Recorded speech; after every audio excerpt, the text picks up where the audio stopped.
دم نہ نکلا تو آئے گی یہ نگاہ،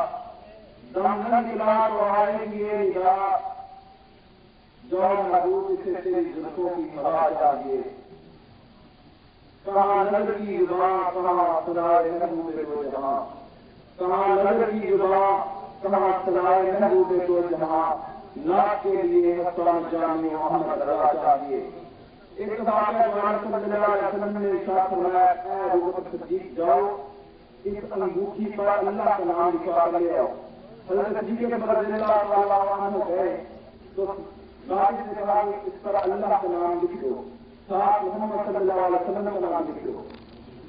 کاتب نے اللہ اور محمد صلی اللہ علیہ وسلم کا نام لکھ دیا۔ واپس آئے حضور صاحب نے ارشاد فرمایا، اے صدیق تم نے یہ کیا کیا؟ میں تو تمہیں صرف اللہ کا نام لکھوانے کے لیے کہا تھا۔ عرض کی یا رسول اللہ مجھے قسم ہے آپ کی زلفوں کی،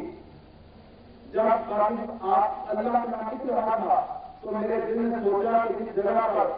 دریا ہوتا ہے وہاں روانی ہوتی ہے، جہاں سمندر ہوتا ہے وہاں وسعت ہوتی ہے، جہاں بہار ہوتا ہے وہاں اونچائی ہوتی ہے، جہاں حسن ہوتا ہے وہاں عشق ہوتا ہے، جہاں پھول ہوتا ہے وہاں خوشبو ہوتی ہے، جہاں مطلوب ہوتا ہے وہاں طالب ہوتا ہے، جہاں معشوق ہوتا ہے وہاں عاشق ہوتا ہے، جہاں محبوب ہوتا ہے وہاں حب ہوتا ہے، اور جہاں مصطفیٰ ہوتا ہے وہاں خدا ہوتا ہے۔ میرے دل نے سوچا، میرے دل نے اللہ اور آپ کے نام کو جدا کرنے کا وعدہ نہ کیا۔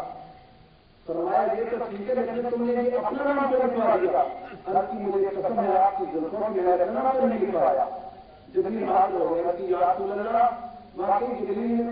واقعی حضرت ابو بکر صدیق نے اپنا نام نہیں لکھوایا، یہ نام تو اللہ نے خود لکھوایا ہے۔ حضور نے فرمایا کہ یہ کیوں لکھوایا ہے؟ تو جبریل نے عرض کی یا رسول اللہ کہ حضرت ابو بکر صدیق نے اللہ اور آپ کے نام کو جدا نہ کیا تو اللہ نے آپ کو محبوب اور ابو بکر صدیق کے نام کو جدا نہ کیا۔ اس مقام پر کسی شاعر کے زبان میں بیان کرتا ہے کہ وہ خدا نہیں با خدا نہیں،